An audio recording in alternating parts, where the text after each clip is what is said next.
Hi all. Right, enemy action Kharkov, Soviet solo, about to get started. Yeah, I think I'm just going to go for this.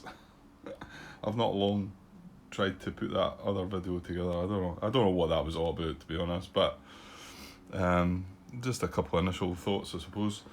Right, okay, so, well, I don't think we need to go through the setup. I'm pretty sure it's reasonably straightforward.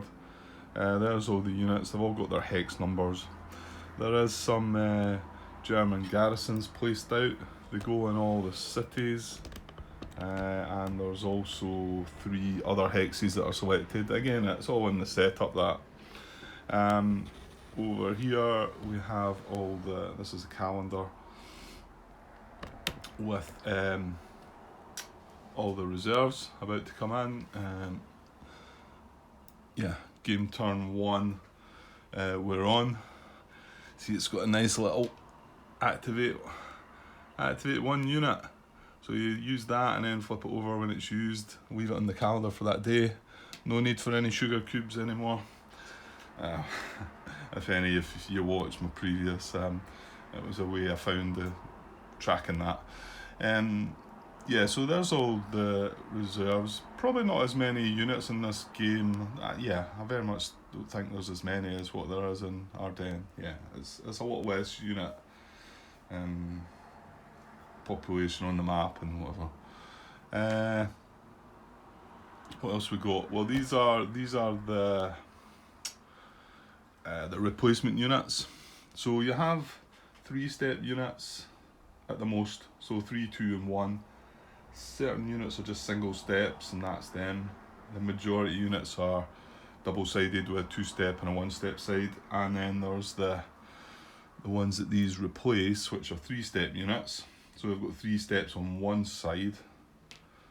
Just to show you here, that's 3 steps on that side, and then on the back of that, there's nothing. So once he takes a hit, you remove him from the map, and you find these.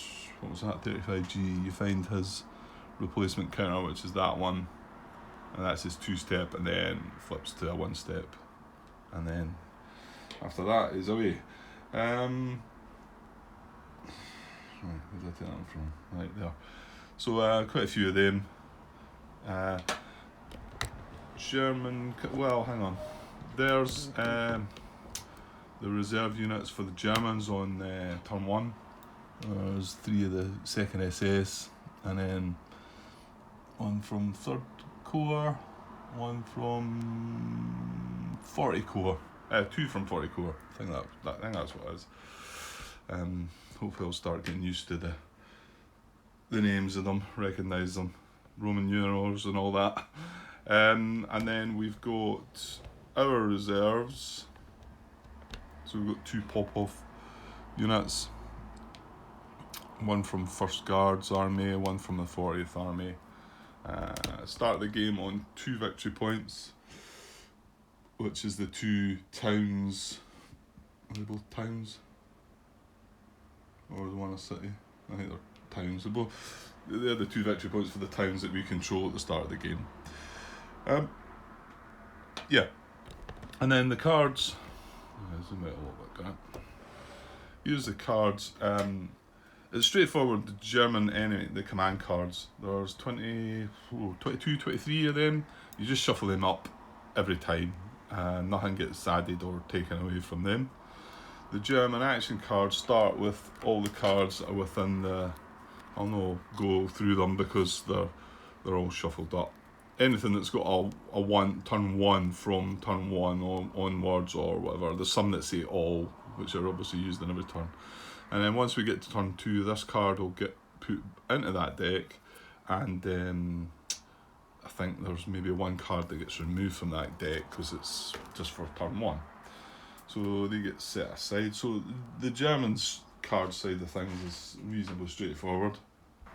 The Soviet card side of things is just the same as enemy action Ardennes. These are the reinforcement cards, so there's not as many in the game, not as many cards I don't think. So these come in on these 3 come in on game turn 2, and these 2 come in on game turn 3. They're all supplemental cards. If there's a bar, well, I'll show you in a second, that says primary. So these are all supplemental cards that would come in as, like I say, turn 2, turn 3. This is all our primary cards. You see the big primary down the bottom. So we start with 6 of them. Well, in fact, that's all we're going to have of them. There's just 6 of them throughout the game. So we start by shuffling them up. However, we do need to add supplemental cards. So these are all the supplemental cards. So there's 12 of these, I believe. So we shuffle these up. This is just to set up the start of the day. We put these face down in the draw pile. 6 primaries, and then I'll just make sure 4, 5, 6, 7, 8. 11. Is that right? Yeah, so that's right, yeah. For some reason I thought it was 12, but so 11 supplemental, 6 primaries. So okay, that didn't take long for me to get dragged away from the action. You think when you've got a few days off work, you'll have plenty of time to do all the things you want to do, but it never works out that way, does it? Okay, so sorry, I got dragged away there. So yeah, I've got the supplemental cards still lying down here. I decided there was 11 of them, wasn't there? 1, 2, 3, 4, 5, 6, 7, 8, 9, 10, 11. Yeah, okay. So shuffle them up and then go in. Does it have the calendar on the... Oh, it doesn't. Yeah, it's not got another copy of the calendar, which it had on any match in Ardennes and the inside of the rule book, didn't it, at the very back? Oh well, it's not that big a deal. I'll just stretch over the calendar. So it says Soviet supplemental cards are 6. So we draw... Oh, hang on. I suppose I might as well show you these things initially. So we're on... This is game turn 1, obviously. And it's between February the 1st and the 3rd, so it's obviously the turns go 3 days. That's the fixed artillery range of 2. Now my understanding of that is that Soviet artillery barrage line that I was showing you, the dotted line, we can stretch 2 hex, well, because the fixed artillery range is 2, we can stretch 2 beyond that if we use fixed artillery. Okay, so, and then it says Soviet supplemental 6. It says Soviet artillery barrage and no Soviet strategic movement yet. So we can't use strategic movement this turn. And that's how we activate 1 unit, and that's the game turn marker. So 6 supplemental cards. Oh, and I'll just while I've got the camera there, just before I draw the supplemental cards, I'll just show you a little error that I found. That's as far as I can zoom in there. This is the terrain chart that's on the map, obviously, and stretching away up there, so we're at the top. The woods, this is the movement cost to enter woods for infantry and cavalry on the left, and then mech on the right. So at the end of the woods there it's 2, and it's a 3 on the right. However, I didn't look at that the first time when I was looking at things. I didn't look at that chart. What I looked at was, I looked at this chart, which is the player aid that obviously has a terrain chart on it as well, with the description and everything as well.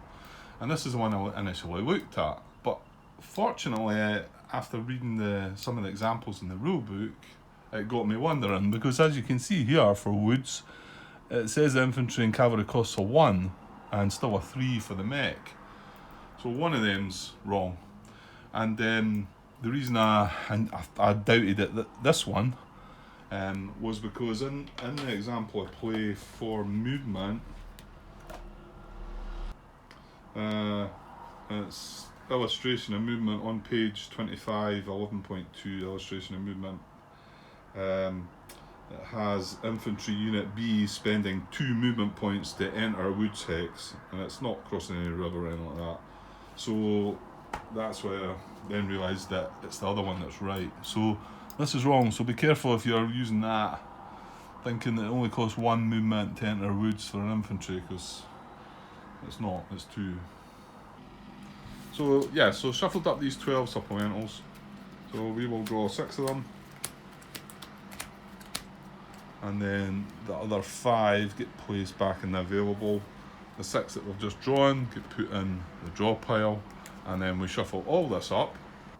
Okay, so all shuffled up. And then from these 12 that we've shuffled up, we draw a hand size for the start of the game, which is 5. And it's nice and simple this time. It's 5 cards every time.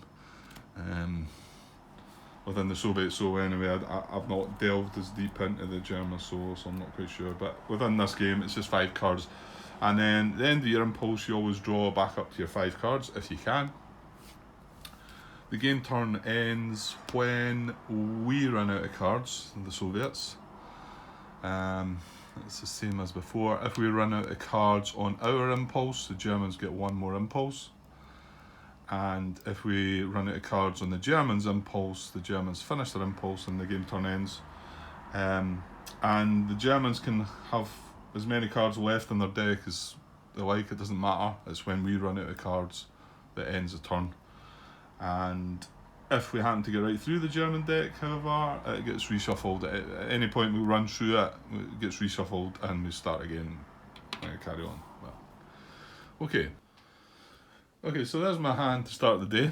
I might as well use the map there, because the one downside to using this table was the other table I have is slightly wider. It's not by an awful lot, but it would have given me a little more space to move the camera back here and maybe... But the space I've got to hold my cards, if you like, is not going to be easy to zoom in on. But I can always angle things and whatever. I managed to get around it before. But there's big space on the map there just now, so we might as well chuck them up there just now. So there's our hand size for the day, and go on sequence of play. You skip the first 3 phases on game turn 1, which the first phase is reserve phase, so we don't do that in game turn 1. Card prep phase is the second step, and you do it's more a setup, what I've just done, so it's not really, you don't really prepare. I suppose you kind of go through that a bit, but however, you skip that and you skip the supply phase and you go straight to the command phase, which is the main part of the game, and we just have alternate impulses. We start, one that I'm going to have to remember is starting turn 7, the Germans start the first impulse, but I think it'll show it on the calendar, pretty sure it does, so hopefully that'll keep that mistake from happening. That's one of the ones that can catch you out, but like I say, they do it on the calendar, they're showing it in the back as the sequence of play here as well, so hopefully it'll come to my attention before I make the blunder of doing that, fingers crossed. So yeah, and then for our Soviet impulse, we've got to play a card. We cannot pass.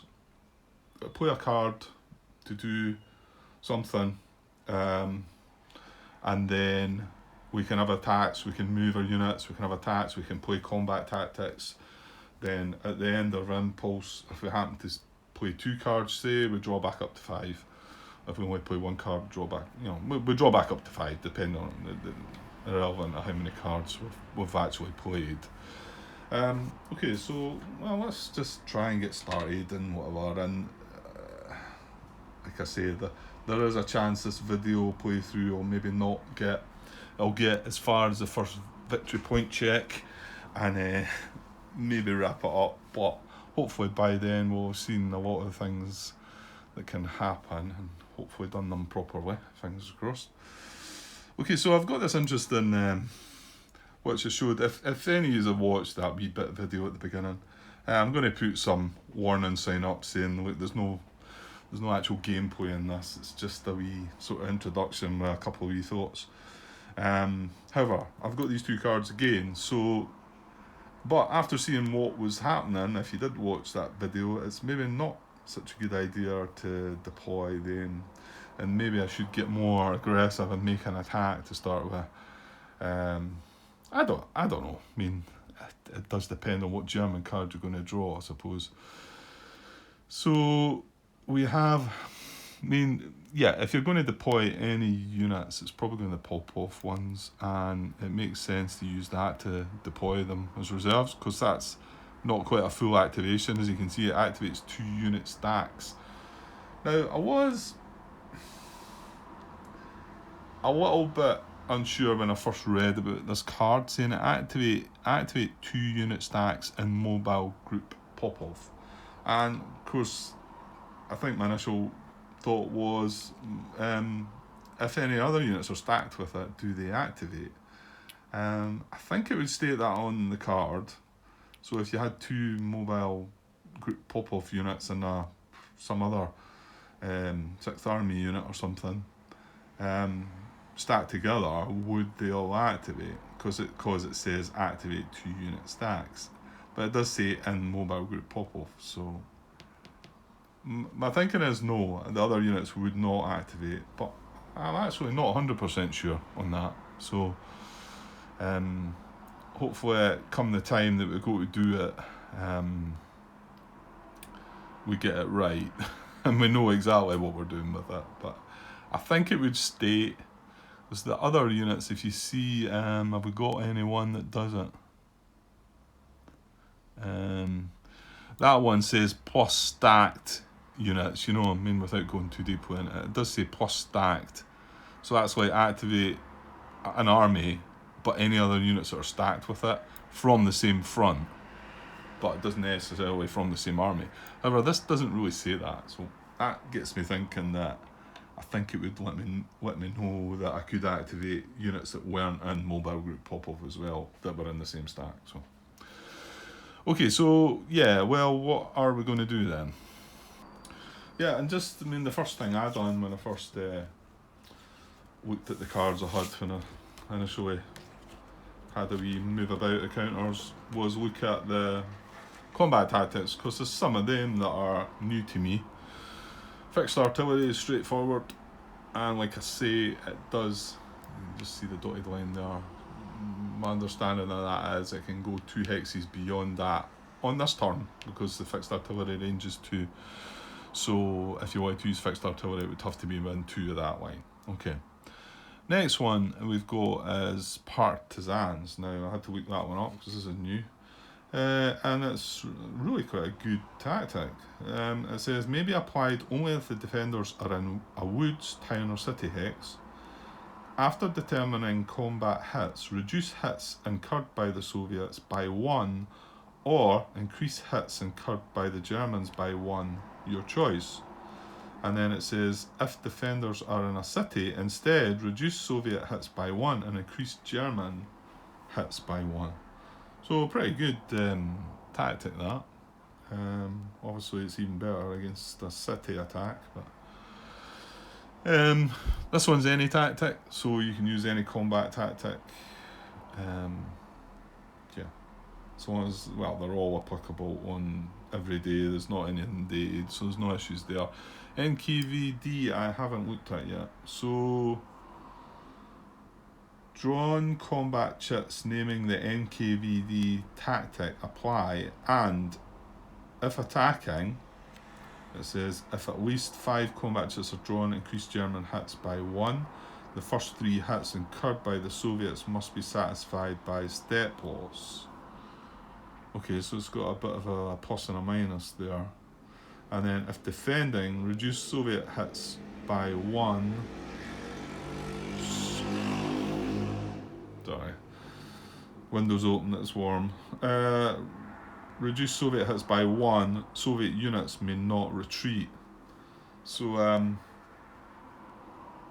yeah, it's a bit of a mixed bag, that one. And I don't know what the actual combat chits, if they're good, if they're beneficial or not when you draw them. I've not really paid attention to that yet either. And then finally, the final combat tactics, assault coordination, which we know what does. It's one of the most powerful ones. So, yeah, so I did like to look at them first, just in case, but I think we want to get moving. We don't really want to use, I mean, assault coordination, I suppose, is something to think about, but you've got to remember you're spending that card to do it, and this is a pretty strong card, you know. Okay, right, let me have a think, see what I'm going to do. Okay, I'm going to go with the fact that I've got the 3rd Tank Army card this time, which I didn't have in that initial sort of little preview. hand the cards that I had. I think I'm going to activate them, and if you did watch that video, you will have seen these 3 units retreating back beyond out of the artillery range. So maybe I'm worried about that happening. So maybe we can have a go at this guy, possibly this guy, and possibly this guy. I'm not quite sure yet, but so I'm going to do that. I'm not going to deploy the reserves. I'm going to activate all units in the 3rd Tank Army. And just to show you, we also got little counters to say that have been activated. If any, again, watch my previous videos, I would always put a little counter on top of one of the units to say that they'd been activated and then couldn't be activated the next impulse, because that is a restriction for us.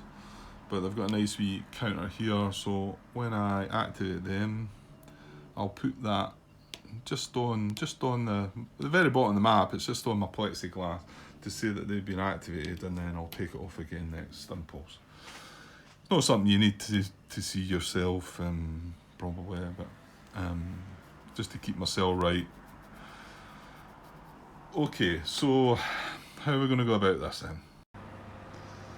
Okay, so just let me stress again, don't expect anything brilliant here. My main purpose is to do things properly within the rules, not cleverly. Okay, so just looking there, and these are 3 possible sort of units we could go for, but I think really probably only looking at 2 attacks, whether it's on these. So I'm thinking this guy I'm going to try and go for, because he's the furthest in. So I'm going to move this unit, that's 3 into the woods, he's mechanised, and then 4 into there.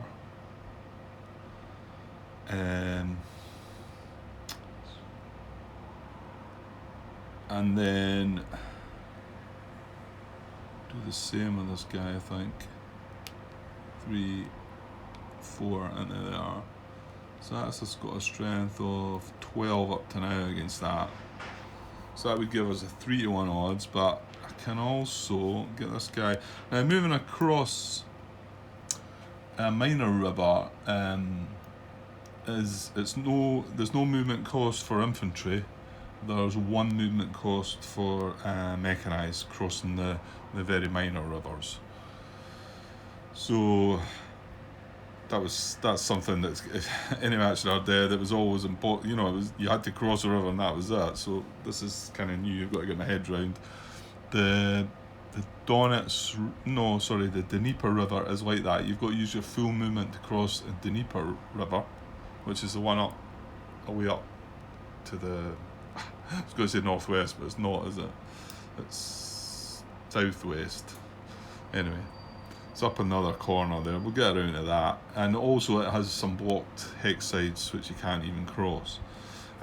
This major river here is the Donets River, and it costs 1 movement for infantry to cross. Right, it costs 1 movement on top of the hex that you're moving into, obviously. So that would be an extra 1. So it'd be 2. It'd be 3 to move into there for infantry. And it costs 2 for a mechanised unit. So a mechanised unit moving from there to there would actually cost 5 movement points to get into the woods from there. So, but the wee minor river, like I say, no effect to the infantry, 1 movement point to the mech. So I'm going to cross this guy here, 1, 2 into there, and that then gives us, I think, 16 against 4. So it would give us a 4-to-1 odds. Yeah, and there was no way of flanking him anyway. Yeah, that does make me wonder if maybe we should be going for this guy, because then we could get flank on this guy, couldn't we? Yeah, I've rewound that back again. I'm not sure. I think maybe we should be going for these 2. So I can see this guy's 3 stacks, so this guy's got a 7 movement. So let's try another movement here. So that's one into there, and then another 3 into that woods hex. And there's 2 units in there, but they're 3 steps each, so that hex is fully stacked.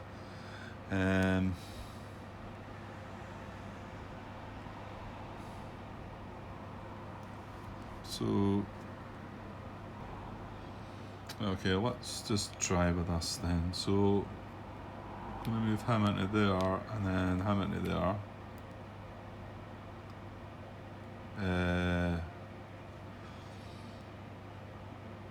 Then 4. Okay, right, let's just go with it, Grant. Right, so this guy's going to move into here. What I'm going to do, I think, is back this guy out. So it's 1, 2 breaking zone of control, and then 3 into there. I would really like to have got him into there. Mind you, does that really matter? No, it doesn't really, does it? And then move these guys into here, and then back this guy out. From here, 1, 2 breaking zone of control, and then oh, I can't. That's a 3-stepper.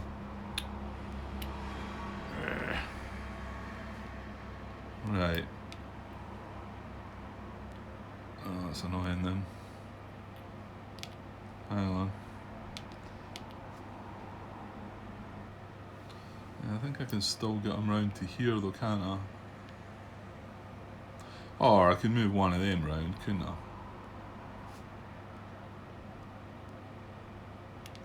Yeah. So let's move this guy 1, 2 into here, and then do that same move. He's going out and into here, and then he's going into here, and he's going out the zone of control, 1, 2, and then 3 into here.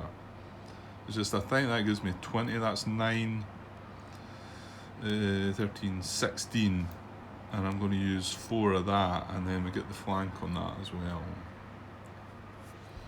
And that was just, that guy was just moved up. You know what I need to watch though, actually? I did notice while watching a bit of playthrough, that they have the old exposed Soviets exposed that will be, and what you don't want there is to have a unit with 2 strength sitting on its own. Exactly like this situation here. So I guess that's a risk, but I mean I've done that so that I could get the 20 strength. I get 5-1 odds on this. So I think we'll take the chance for this, but do need to remember that it's not wise to leave a weak unit like that on its own. Right, so there was 2 units down the bottom that we didn't move, but they're going to attack. Okay, so I think I'll attack this unit first. Reason being, if I do get a result and able to advance after combat, we could get into this hex with a 2 hex advance and have this guy surrounded. I mean, we could also do that on this guy too, but I feel like he's only a 3 strength. I think we're getting 5 toes on both of them. Well, let's actually look at how many chip pools I'm getting. So I'm going to be... Now you get 1 chip pool for a 1 or 2 step unit, and you get 2 chip pools from a 3-step unit. So one of these 3-step units is attacking here, so we've only got 1 of these, so that'd be 1, 2, 3, 4, 5. Then we'd get 1 extra for the Soviet artillery barrage. That's 6. Now large attack is 7 for the Soviets, and slight change to the new game in that a large attack for the Germans, I believe, is 6 chip pools. Let me just confirm that one. Yeah, large attack applies when at least 7 combat chips are drawn in a Soviet attack, or at least 6 are drawn in a German attack. So we could have done with 1 extra chip pool there, couldn't we?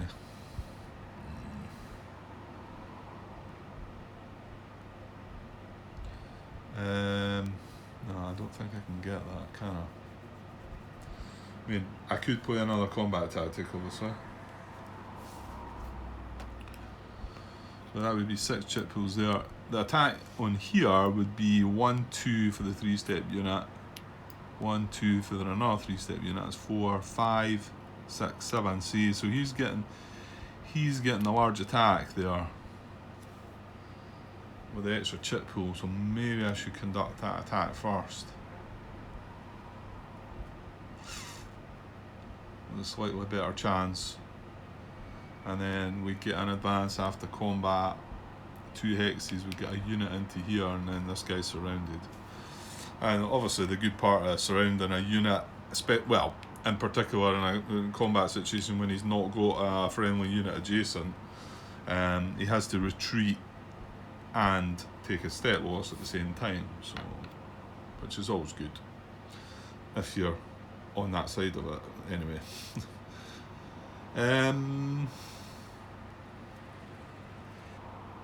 Okay, so let's do it that way then. Let's make the attack on this 48th Corps armoured unit first. Right, now there's not... I think when you're attacking across... It needs to be the big river. I don't think the little river does anything, does it? Yeah, the Donetsk River, if all units attack across Donetsk hex sides, defenders' hits are reduced by 1. So it's slightly different to previous game. But a minor river, these wee minor rivers, there's no... Don't think there's anything that...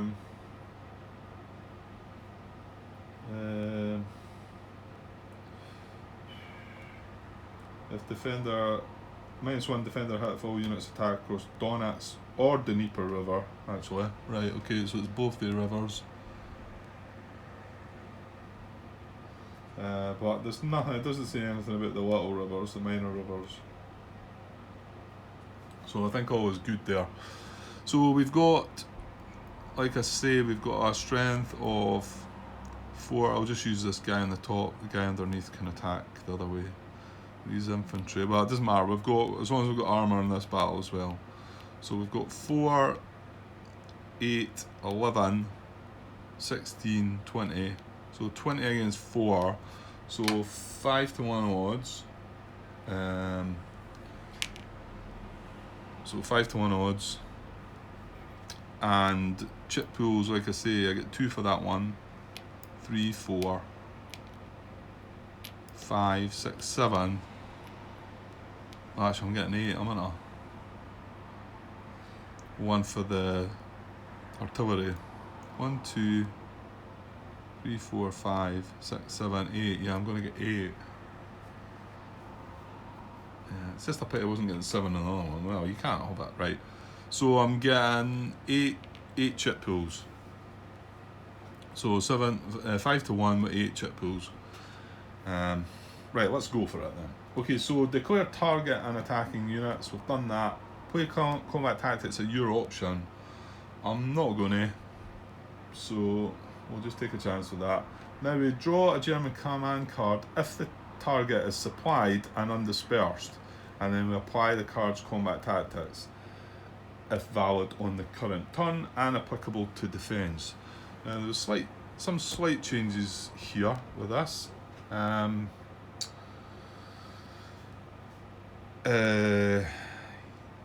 Yeah, well, not really relevant to this, but I'm getting artillery already.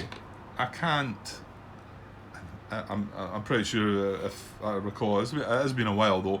I'm pretty sure that if I could play fixed artillery, which I could in this situation, I could play this in enemy action or den, right, to get an extra combat chip.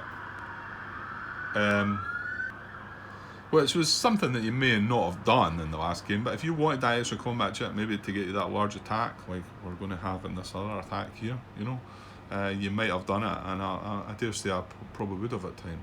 Seemed a strange one though, because you're playing artillery twice. Well, in this game, as far as I understand, you cannot do that. I can't play artillery again. You can't play a combat tactic that's already been played, and you can't benefit from another combat chip pool. That is my understanding.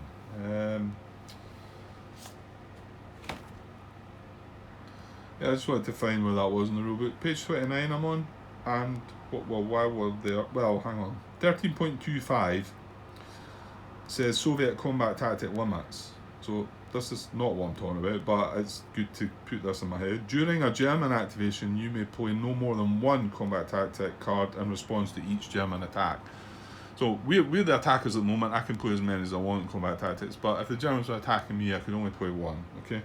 And then after that it says you can't apply a combat tactic during a Soviet attack that provides no benefit other than an additional chip draw. For example, you can't apply a second artillery tactic, and you can't apply reinforced battle if you have no units eligible to reinforce. Well, I think the latter was true in enemy action or den. You couldn't play a reinforced battle but pretty sure you could play artillery again, if it was okay to play, even if you had artillery in play.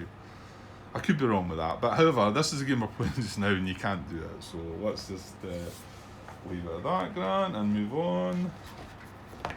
You know your videos are going to be long enough without you going into that. Right, so we're going to draw a German combat card now and see, because the unit it is supplied and it's undispersed, so it's all good to go. And then we'll see if we can apply it to the defence. So here goes. Oh, that kind of looks bad. Okay, so combat tactics 1 to 3 pull out. Ah dear. So they're just going to retreat, aren't they? Yeah, well, let's see that. I think if the odds want to say it's greater than 4 to 1, what do we have? 5 to 1, isn't it? Pull out. Defense only. If the combat ratio is greater than or equal to 4 to 1, yeah. And in a non-VP hex, which it's just in a clear nothing hex, retreat the defending stack 2 hexes prior to combat in accordance with the retreat rules, but do not place disperse markers. The retreat must end in a hex in German supply. The attack is considered resolved. Discard any attacker combat tactics, and the attackers may advance after combat. Well, we are getting to make the advance, so we should be able to get this guy surrounded, but we're not doing any damage to this guy. He's just retreating twice. So, yeah. Right, I'll just move these back a little and find out where this guy's going to go then. So I think these rules are similar to the previous game. Yeah, hex not in enemy zone of controls or priority, then in enemy zone of control but occupied by a friendly supplied unit, and then the next 2 which will cause a stat loss, which we'll see as the game goes on. The preferences are when more than 1 hex is available, because right now we can move to this, or this. We could retreat into any one of the 3 hexes. When more than 1 hex available and given retreat priority, prefer A. And I like the way they've done this. They've stated in the rules that you look at A and you see, and then you cut it down to maybe 2 options, then you move on to B. I dare say it was meant to be like that in the previous game as well, but I like the way it's worded in the rulebook that you do it all this way. And if for some reason we look at A and there's no choices, we then just move straight on to B and see if we can find a choice there. So A is we prefer A, German VP hex. Well, none of the 3 hexes are German VP hex. So we move on to B, hex not in dangerous surround. Okay. Right, well, we probably do need to have a look at that.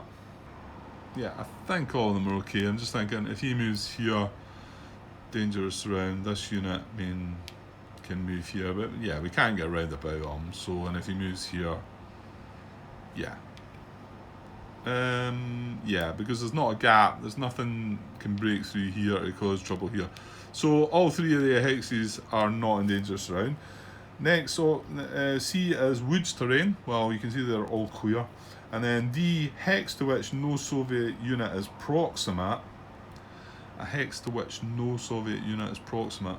Well, that's No, they're all going to be... This unit will be proximate to all the hexes, so it's coming down to E, which is direction opposite the forward arrow in the unit's hex. So it's basically just straight back, because the forward arrow is going that way, so we retreat 1 hex back there. Now we've to retreat 2 hexes, so we need to go kind of through that again.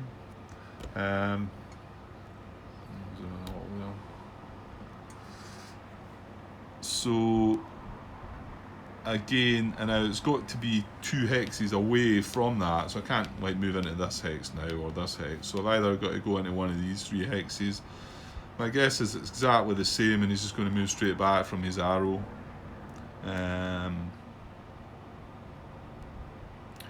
Yeah, because no danger surround, unit proximate. Yeah, so he's going to move back there as well. So that's it. So he's still in the artillery barrage just by that 1. Right, so now we do get to... Well, he doesn't get dispersed because of that combat tactic. We get to advance after combat still, though. So let's see what we want to do there then. Okay, let's start that again. I'm sure you've noticed I'm moving the wrong unit. I know, it's this guy here. Right.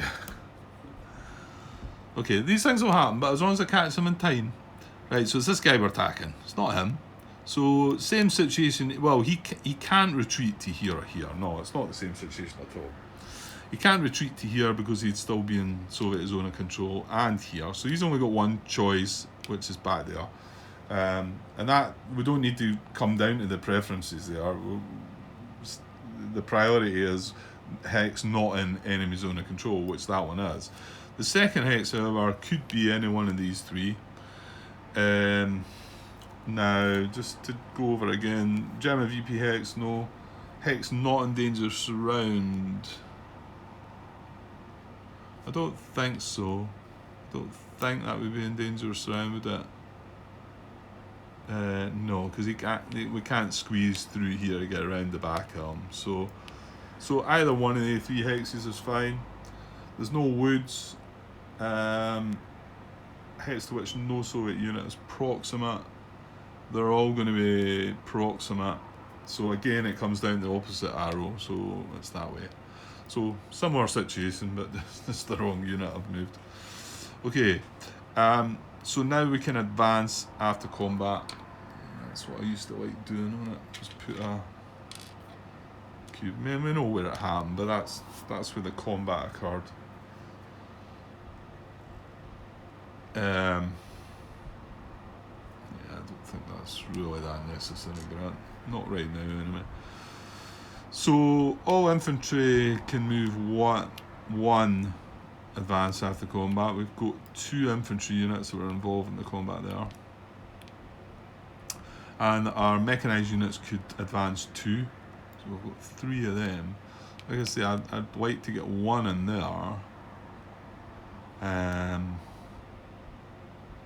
Because the first advance has to be in this hex. Then the second advance, the path of retreat is this hex, so it would have to go there.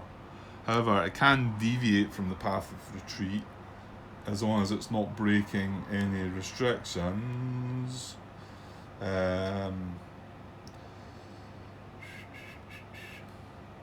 If unit didn't cross unbridged Donetsk or Dnieper River hexside to advance in the first hex, it may advance the second hex.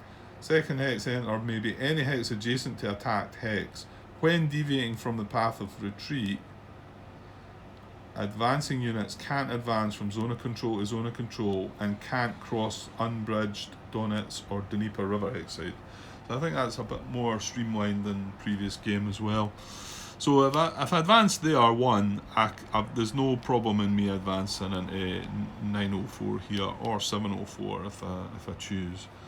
So let us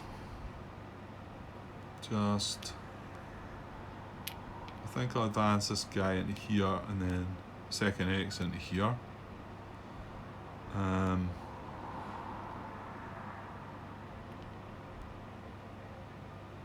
Yeah.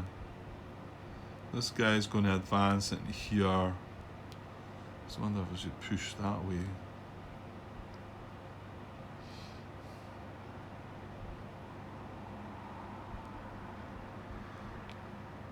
Should maybe keep them together though, eh?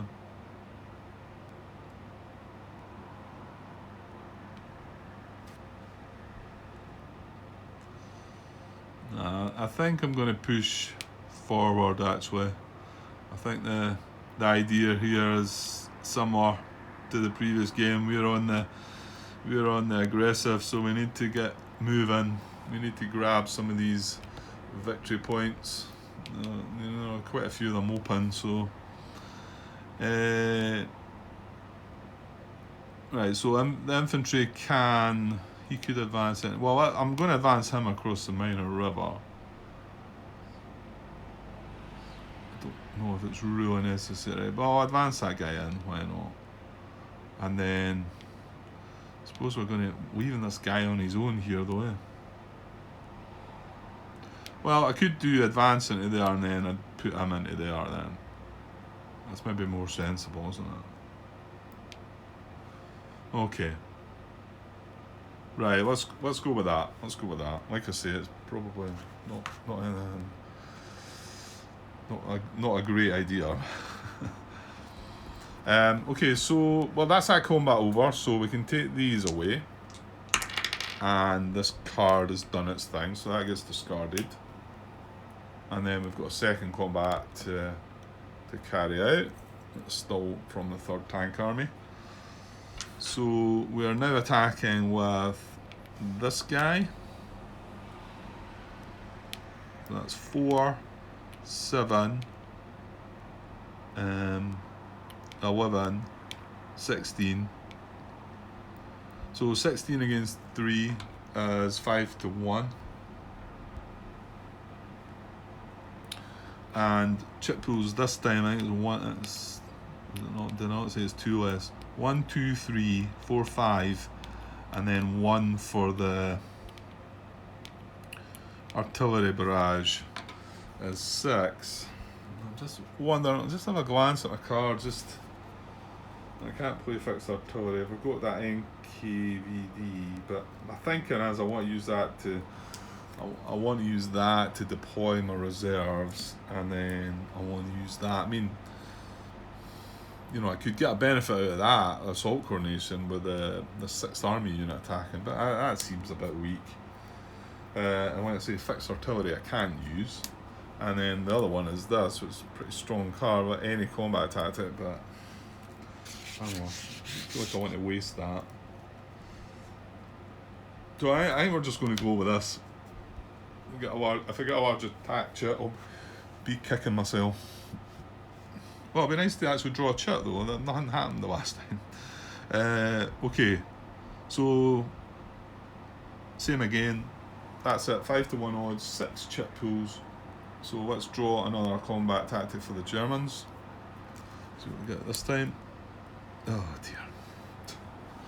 Right, that's even worse. Well, worse is it? Well, maybe not worse. Depends what we get. Right, so turns 1 to 3 is going to screen, which is just the same as previous game. We reduce our chip pools maximum by 2. So we're down to 4. Let's let me just double check that there's nothing. Reduce maximum combat chips by 2. So 4 chip pools, 5 to 1 odds. Right, and then same situation here. We've got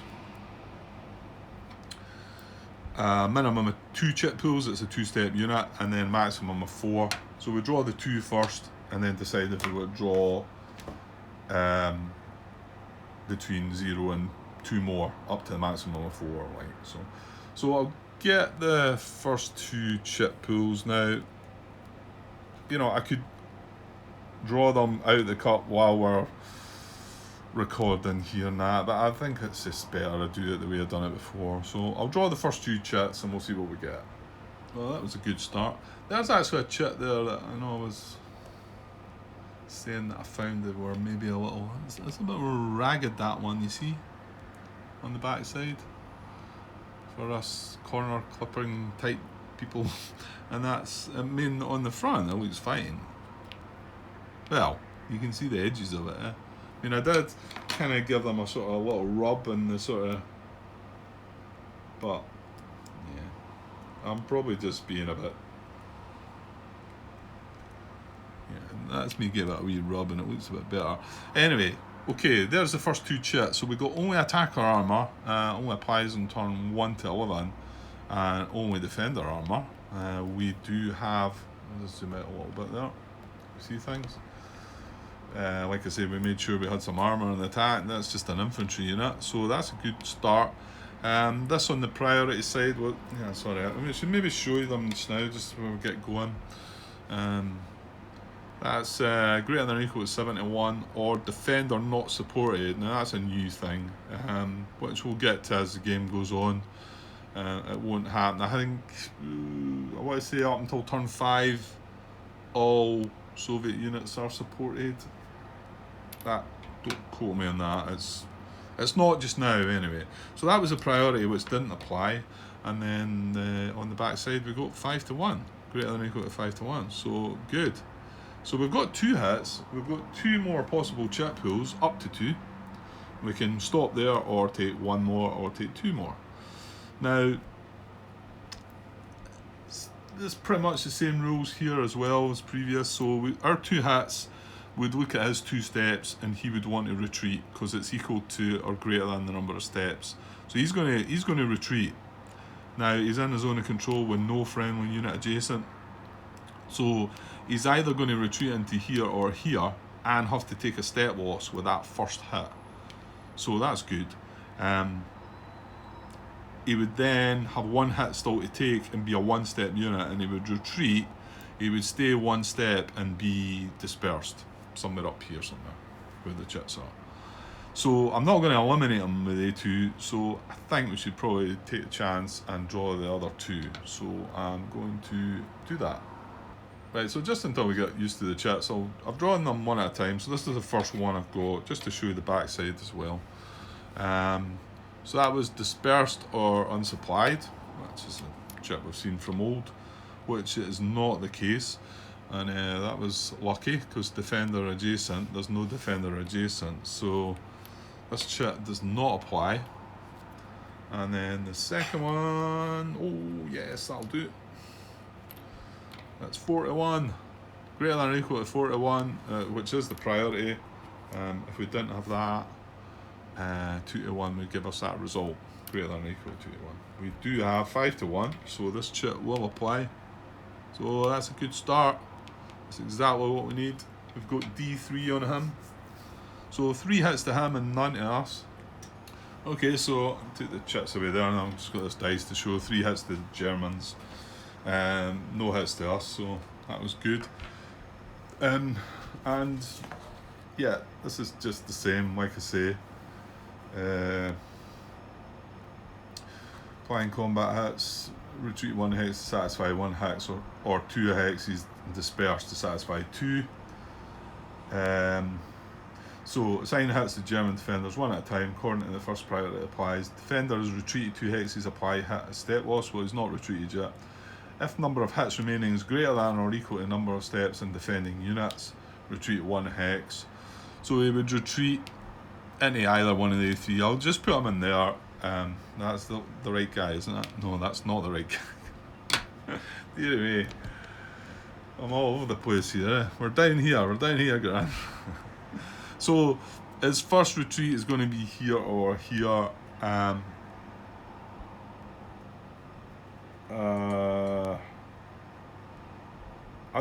Well, hang on. I'm not going to do this every time. So once we've done this at once, so let's just. The preferences are. Right, he can only go here or here, and both are in the enemy zone of control. So, and he's not got a friendly unit. So when he does retreat, he's going to take a step loss. Hex not in dangerous surround. Well, you know what? I think that hex will be not in dangerous surround. Yeah. So his preferential retreat. That's a new preference actually, which is quite a good one, isn't it? But when it's retreat, it's not going to matter to this guy. But before it didn't. I don't think it had that as a preference. So if I moved him here, is he not in dangerous round there as well? Yeah, no, he would be in dangerous round because this guy could go. No, he couldn't, Grant. No, he couldn't. You're talking rubbish. So either hex is alright. Going by that preference. There's not a woods terrain. No 7 unit approximate. Yeah, so direction of opposite direction of forward arrow. We can't go there. I think if it comes down to it. Hang on. Yeah, I can't quite find out how to break that down further because there's the arrow, so it would actually work retreating in this hex, but I can't. So my guess is it would be adjacent to that one rather than that one. So it retreats into there, it's still in an enemy zone of control, so he takes 1 step loss. For that, yeah. We reduce one of the hits and he has to take a step loss 2 because he's still in Soviet zone of control. And then the second hex is going to, well, because it's got number of hits remaining is greater than or equal to number of steps, then it will retreat 1 hex.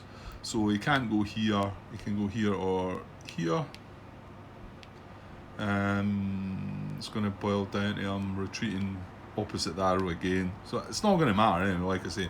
So he retreats here to satisfy the second hit, and then if defenders retreated 2 hexes, apply the remaining hits as step losses. So he's retreated twice, he would become dispersed. He's still got 1 hit needing to take, so he's eliminated. And that satisfies the last hit. So he goes in eliminated units. Oops. Alright. He goes in eliminated units, so it's way up the top there. Right, and where were we? Where was he? On 003. See, that's maybe why I should put a wee marker there, wasn't it? It was here, wasn't it? Yeah, that's right. So now we can advance after combat. Right, we'll get rid of his combat tactic. We don't need that anymore. We got away with that one. Actually, the screen's a bit annoying. We got a nice result out of that. It could have been a lot worse. Okay, so advance after combat. This guy wasn't involved. It was this guy and these 3. So my guess, we're going at 1003. We've got 2 infantry, have we? Yeah, so both the infantry are going to cross that minor river and settle in there. Now these guys can move 2. So I think maybe we'll all just push them on. So 1, 2.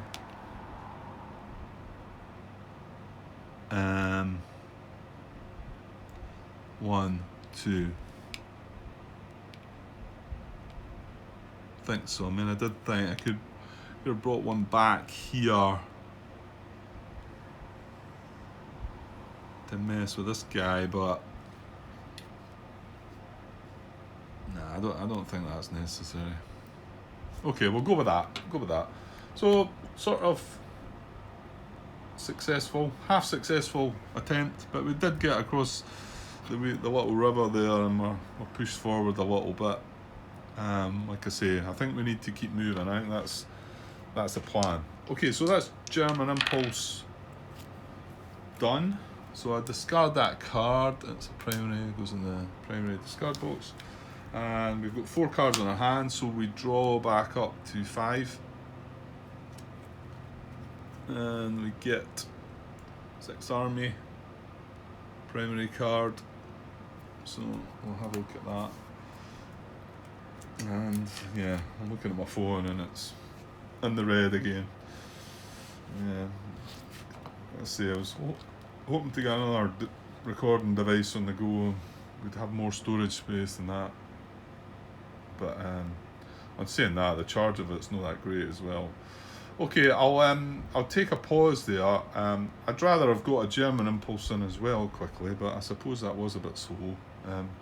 So whether I upload this or whether I add the wee German impulse to it. But I'll be back shortly anyway, okay? Cheers.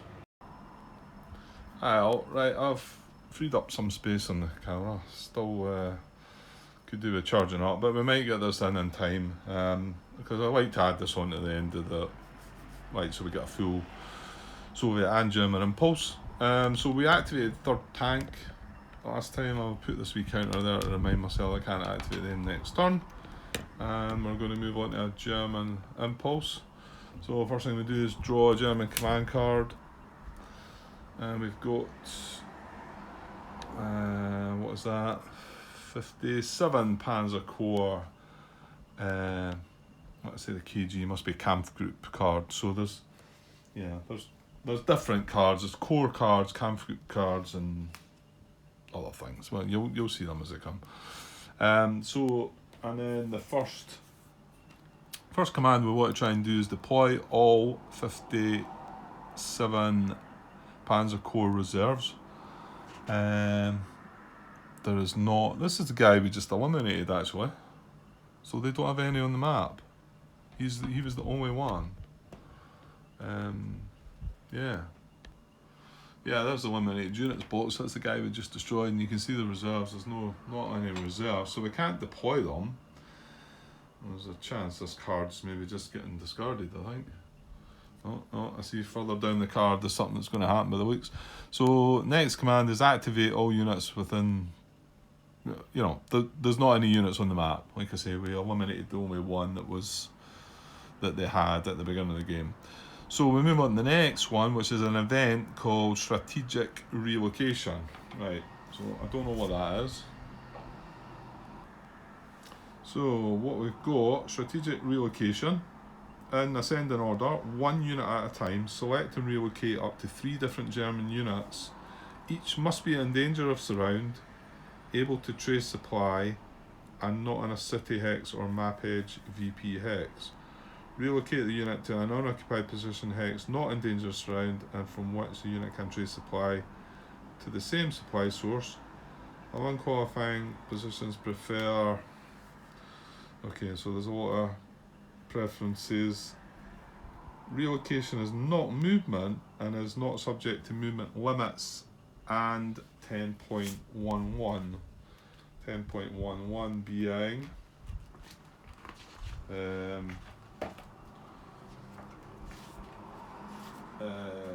is that restrictions? German movement restrictions, yeah. So they don't apply either. Complete the selection and relocation of 1 unit, then select the next unit based on the revised map situation. And then does not apply if no units are eligible. Well, I suppose the first thing we need to look at there is each unit I'm selecting must be in danger of surround. So let's have a look at what we might have that's in danger of surround. Well, since we had this little breakthrough here, this guy's in danger of surround. Now there could be even further across, couldn't there? Because this guy's got 6 movement. 1, 2, 3, 4, 5. Yeah, this guy's in danger of surround. So will this guy be, and this guy as well, I think. 4, 5. Yeah, I can get a unit in there which surrounds this and this. So these 4 are in danger surround. So yeah, we are going to get some action with this. And this will be in danger surround as well. Yeah, that's going to be rather annoying, because I was hoping to next move to move up round that, because he can go 1, 2, 3, 4 and surround this guy as well. 1, 2, 3, 4, 5, 6. We can't. No, we can't get around to get this guy. So we've got 1, 2, 3, 4, 5 units that we can surround. We're looking at 1 unit at a time in ascending order. Okay.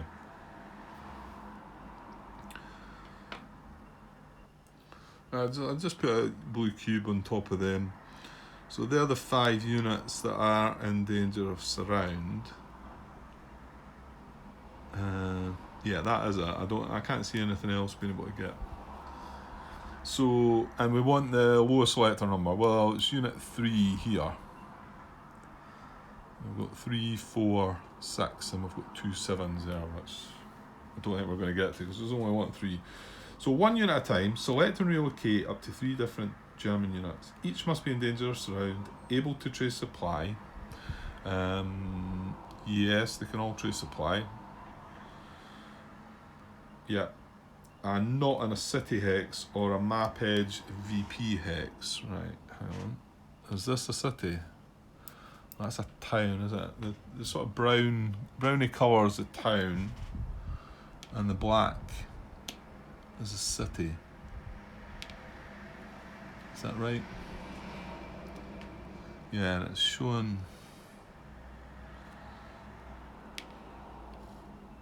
Is that right? I think so.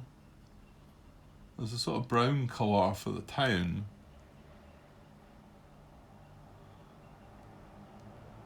Yeah. Yeah, it's brown or it's black. Well, actually, it looks like it's got. No, that's maybe not relevant, though, Grant, is it? Yeah, to be honest, the cities have more than 1 VP point as well, by the looks. So they're all more than 1 VP. It looks like towns are all just 1. Yeah. So, yeah, I did say city. I didn't say just...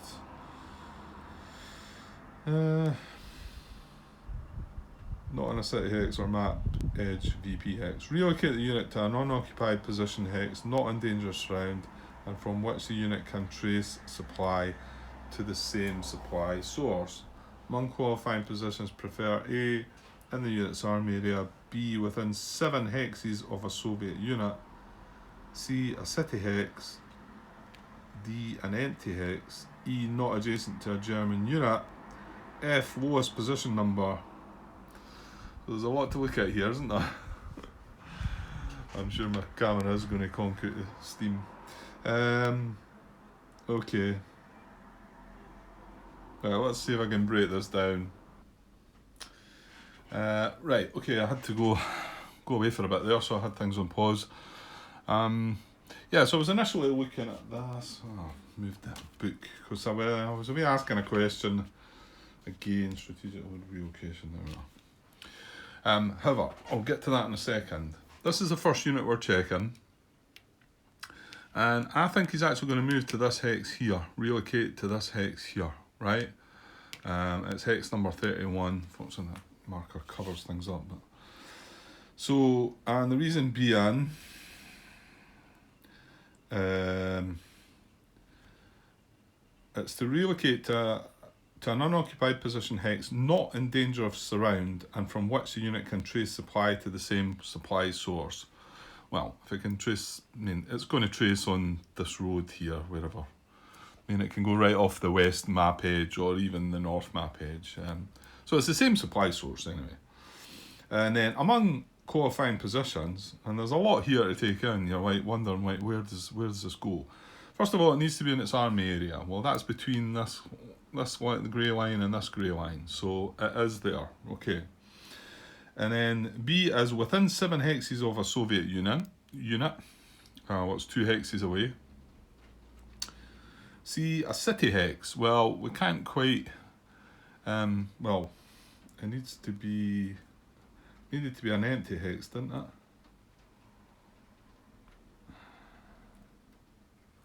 Did I read it? No, it doesn't say that. Grant doesn't say that. Relocate the unit to an unoccupied position hex, not in dangerous surround. So the only city we've got near, well, you've got this over here, but it can't go over. Mind, it's got to be within its army boundary. Kharkov's up there. It's not quite within 7 hexes. Plus, it's occupied already. So, and then the other 2 are just towns, not cities. So we can't reach the city. And then D is an empty hex. Well, that would be an empty hex.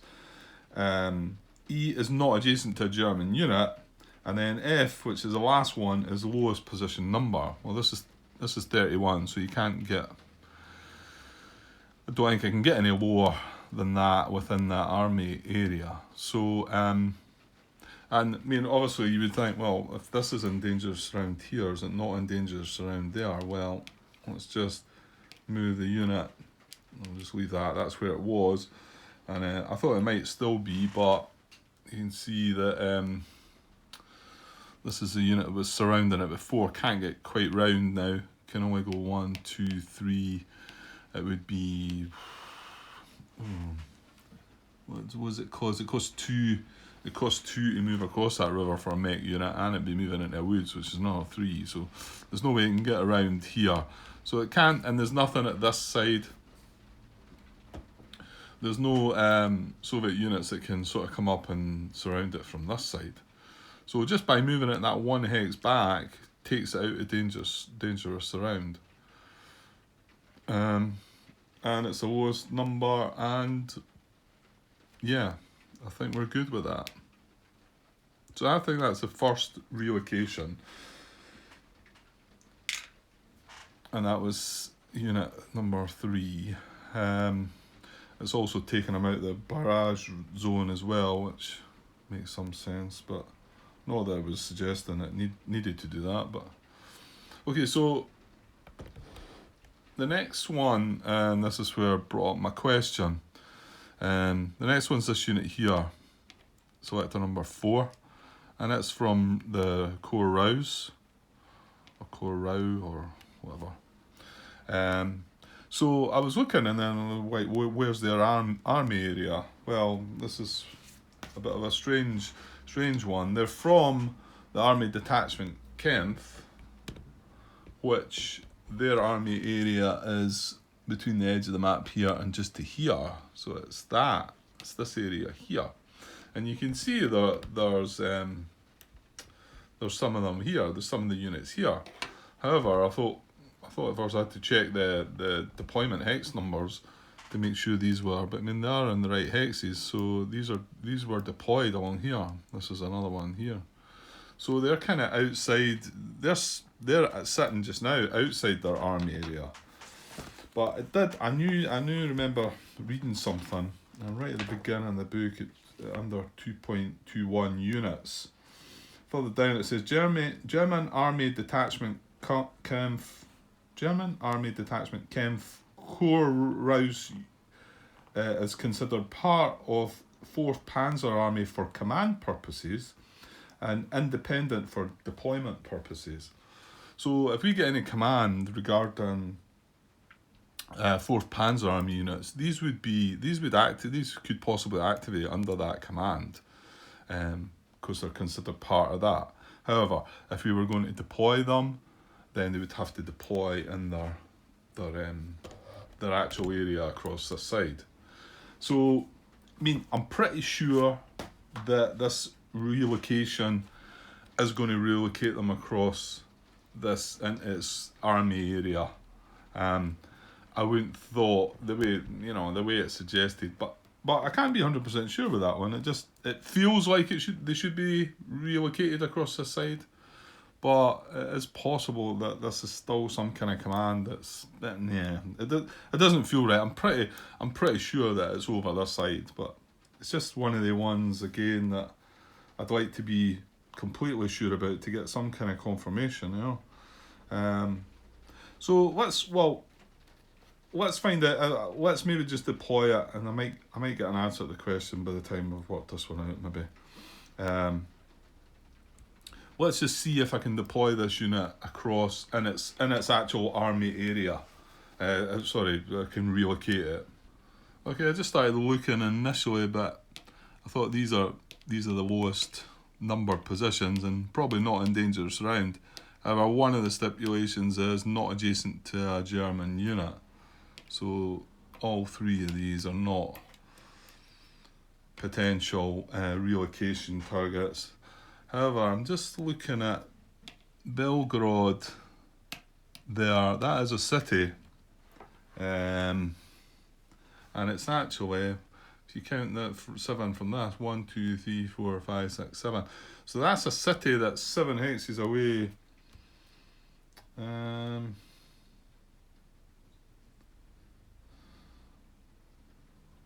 Where was I getting that 7 hexes? But yeah, it's B. Yeah. Okay. So first of all, that would be in its unit's army area. Within 7 hexes of a Soviet unit, yes. And then a city hex, yes. Now it says unoccupied. Unoccupied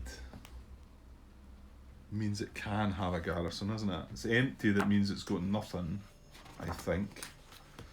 Let's see the terminology. It's here somewhere. A sec. Yeah, unoccupied is a hex. A hex is unoccupied if it is empty or contains only a German garrison marker. Whereas empty is, a hex is empty if there are no units or garrison markers in the hex. So that is unoccupied. So I think that actually could be the target.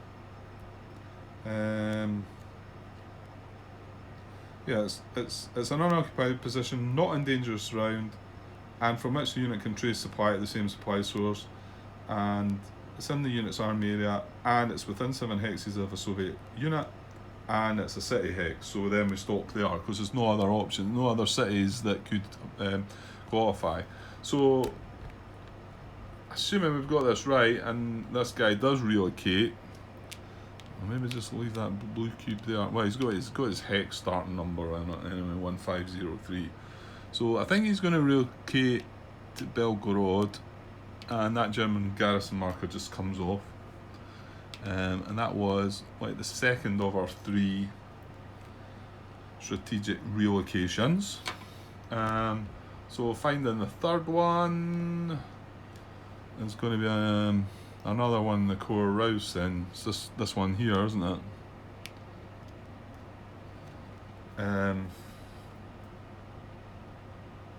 Again, we don't need to worry about if there's gaps opening up here. Well, I don't think there was there. There wasn't actually.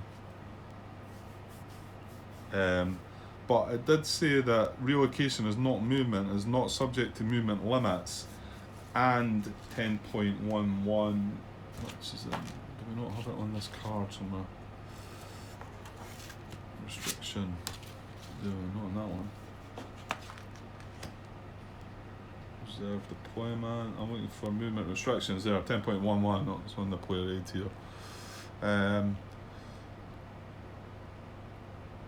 Yeah, so we don't even consider these. So even if we open up proximity to a VP hex for a Soviet unit, it doesn't matter with that relocation.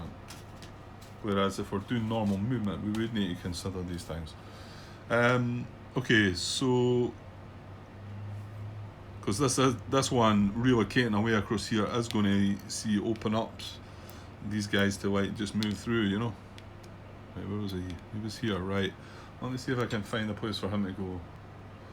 Okay, I think maybe here. I'm just going on by the lowest numbers, to be honest, at the minute. That's 33. This was 29, but adjacent to a German unit. 27, 28 are both adjacent to a German unit. 30 up here is also adjacent. So that's the lowest number that's not adjacent to a German unit. That is not in danger of surround. So let's see. Unoccupied position hex, not in danger of surround. Unit can trace supply at the same supply source.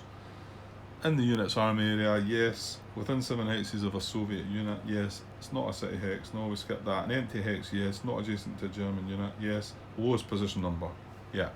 So I think that guy's gonna. Was it him? No, it's not him. I'm grabbing the wrong thing again. 6 unit selector number 6. So I'm just gonna leave that cube there as well. So I think that's where he's going to relocate to. And the other 2 that were in danger surround now come off. Ooh, wait a minute, Grant, wait a minute. I'm just thinking these would happen one at a time by moving the first one of them. But that's not going to change the dangerous surround of the other ones, is it? But I should have looked at that. But if you're moving it, you know, where was it I moved this one from? What is its hex number? 0803. I can't read that. Ah, yeah, it was just. Was it not just here? Yeah, it was just here, I think, wasn't it? They just moved back one hex. So by me doing that, it doesn't change anything, because it does say that you do it one at a time, and then complete the selection and relocation of one unit, then select the next unit based on the revised map situation. So, you know, by moving that, if that had altered my decision. But I can't see, no, because all the other units were still in dangerous round, so it wouldn't have changed things. So, yeah, well, it just depends if these should be put in their army area, which I think they do.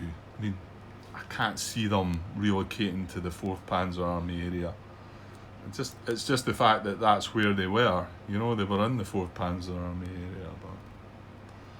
But I'm going to go with that, and hopefully we've got that right. So that's all they were going to do. The Germans, they've carried out events, so they've carried out a command on that card. So that is their impulse over, I believe. Okay, so that's first 2 impulses of the first turn. So I'll get this uploaded, I think, just to get you have a look at it, maybe just to feel a bit more comfortable about, in case I'm doing anything majorly wrong. And it's very easy to get the small ones wrong, crossing boundaries, even checking proximity, you know, not actually moving a unit, but checking proximity and then realising later your proximity check would have moved the unit across the boundary, and it's illegal. These are easy to catch you out, these. So, you know, they're the ones, it's only the ones I'm hoping will catch me out, if any. But the bigger things, the main sort of rules and that, little unsure of that, as I was a little bit unsure about how far you can move outside the artillery barrage zone, but looks like I've got that one clarified. Tom Castle certainly been in the playtesting part of it also. He knows his stuff, hopefully get an answer about this. I'm pretty sure that's where they would relocate to, their own army area. So right, well, I'd like to upload it and let you have a look at it, and before I start playing anymore, but I want to play some more. So yeah, that's a tough one about this, and I also like to, before uploading it, review the video just in case I can, you know, I've managed to catch a lot of my mistakes myself by just watching it back. It's funny how while you're doing it you don't see it, and then while you watch videos back, you say, oh, how did you do that?